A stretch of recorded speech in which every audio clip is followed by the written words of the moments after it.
Good morning. मैं संगीता महोत्रे। आज हम हिंदी व्याकरण का एक विषय वाक्य रचना पढ़ने वाले हैं। ठीक है, सबसे पहले वाक्य रचना पढ़ने से पहले वाक्य क्या है ये जानना बहुत जरूरी है। वाक्य क्या है? जैसे हम पढ़ते हैं कि वर्ण भाषा की सबसे छोटी इकाई है। वर्ण मतलब ये एक शब्द है कमल। इससे मुझे पता ज्ञात करना है कि वर्ण क्या है, तो मैं इसकी लघुत्तम खंड कर दूंगी।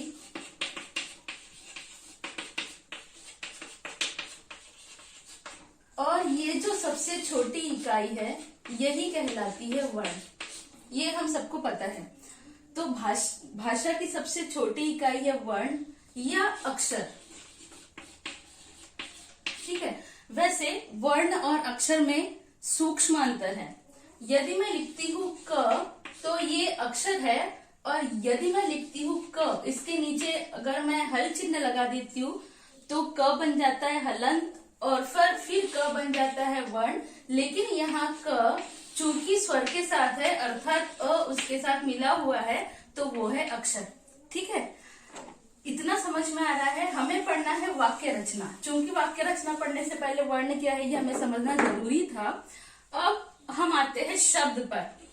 शब्द वर्णों का व्यवस्थित और सार्थक क्रम है।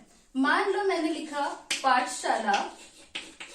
यदि इसमें मैं वर्णों का क्रम बदल देती हूँ, पहले ठ लिख देती हूँ, फिर प लिख देती हूँ, फिर ल और फिर शा, तो ये एक ऐसी चीज है जिसका कोई अर्थ नहीं निकल रहा है, तो ये शब्द नहीं कहलाएगा। तो शब्द की परिभाषा यदि एक वाक्य में लिखी जाए या कही जाए तो शब्द वो होते हैं जो वर्णों का सार्थक और व्यवस्थित क्रम है। ठीक है, अब हम आते हैं वाक्य पर। वाक्य क्या है? तो वाक्य वह भाषिक इकाई है जिसके द्वारा मनुष्य अपने भावों और विचारों को संप्रेषित करता है। संप्रेषित करने का तात्पर्य यह है कि वो दूसरों तक पहुंचाता है ना। तो वाक्य वह भाषिक लघुत्तम इकाई है। लघुत्तम इकाई हम इसलिए कहेंगे, लघुत्तम इकाई भाषा की वास्तव में वर्ण है, लेकिन यहाँ लघुत्तम इकाई उस संदर्भ में है जब व्यक्ति अपने भावों और विचारों को दूसरे व्यक्ति तक पहुंचा रहा है, दूसरों तक संप्रेषित कर रहा है, तो ये उस संदर्भ में भाषा की लघुत्तम इकाई है। ठीक है, तो हम पढ़ेंगे अभी वाक्य। वास्तव में वाक्य के दो अंग होते हैं। अगर हम वाक्य के अंगों की बात करें तो एक होता है उद्देश्य और एक होता है विधेय। अब ये उद्देश्य और विधेय क्या है?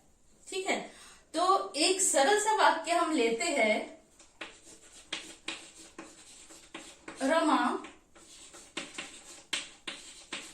पतंग उड़ाती है। रमा पतंग उड़ाती है। इस वाक्य में मुख्यतः रमा करता है। पतंग कौन उड़ा रहा है? तो रमा उड़ा रही है।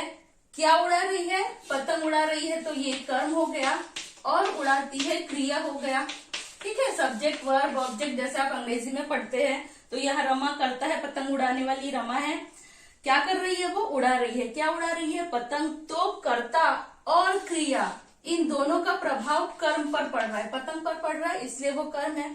तो वाक्य में मुख्यतः वाक्य के दो अंग होते हैं, उद्देश्य और विधेय। अब उद्देश्य और विधेय क्या है? देखो, उद्देश्य जिसके बारे में बात हो रही है।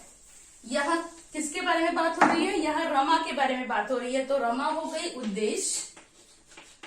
और विधेय यानी क्या कि उद्देश्य के बारे में जो बात हो रही है। तो रमा के बारे में क्या बात हो रही है कि वह पतंग उड़ाती है, तो ये पूरा हो जाएगा विधेय। ठीक है, जिसके बारे में बात हो रही है वो है उद्देश्य और जो बात हो रही है उसके बारे में वो है विधेय। एक दूसरा वाक्य हम लेते हैं।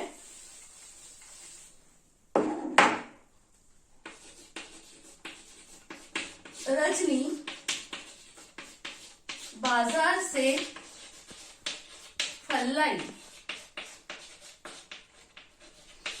ठीक है, यहाँ बात हो रही है किसके बारे में? रजनी के बारे में, तो रजनी हो जाएगी उद्देश्य। और क्या कर रही है रजनी? बाजार से फल लेकर आई। रजनी के बारे में ये पूरी बात है, तो ये पूरा हो गया विधेय।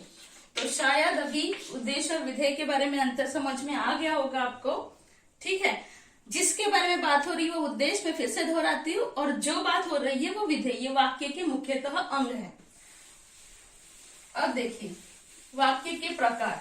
चूंकि वाक्य रचना हमको पढ़ना था, तो वाक्य के मुख्यतः दो प्रकार होते हैं, एक तो सरल और दूसरा जटिल।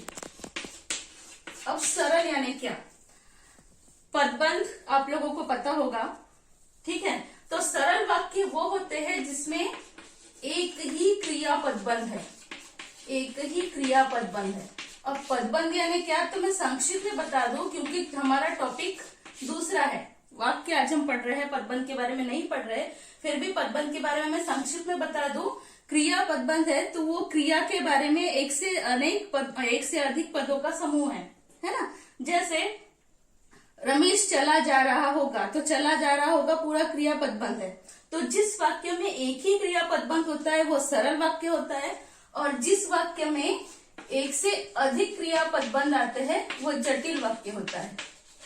एक से अधिक क्रिया पदबंध, ये उसकी मुख्यतः पहचान है, ये जटिल वाक्य होता है। ठीक है, जैसे नीली साड़ी पहने हुए है वह मेरी बहन है, तो इसमें एक से अधिक क्रिया पदबंध आके जो नीली साड़ी पहने हुए है वह मेरी बहन है ना। एक से ज्यादा क्रिया पदबंध आए हैं तो ये जटिल वाक्य है। अब जटिल वाक्य के भी उप प्रकार है। जटिल वाक्य के अपने आप में उप प्रकार है। सबसे पहला है संयुक्त, फिर है मिश्र और संयुक्त मिश्र।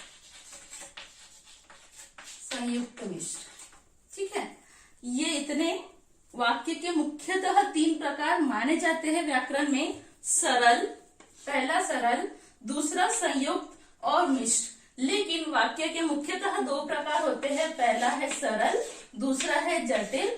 और ये जटिल के उप प्रकार है कौन कौन से? संयुक्त, मिश्र और संयुक्त मिश्र। इनके बारे में हम अगले वीडियो में पढ़ेंगे। धन्यवाद।